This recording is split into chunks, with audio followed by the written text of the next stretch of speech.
Hi everyone, today we'll talk about how to fix or how to solve Facebook Watch. To know how to fix or how to solve Facebook Watch, you should just go to settings like this where we click. After that, in this page, you will go to apps, default apps, app settings. When you will see this list, you will go down to find the application of Facebook and you will enter.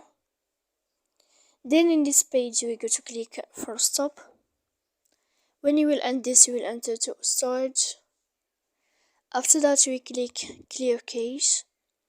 Then you will go to click clear data.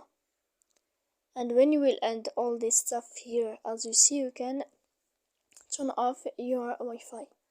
So please don't forget to support us by like and subscribe. See you next time in another video, and thank you for your attention.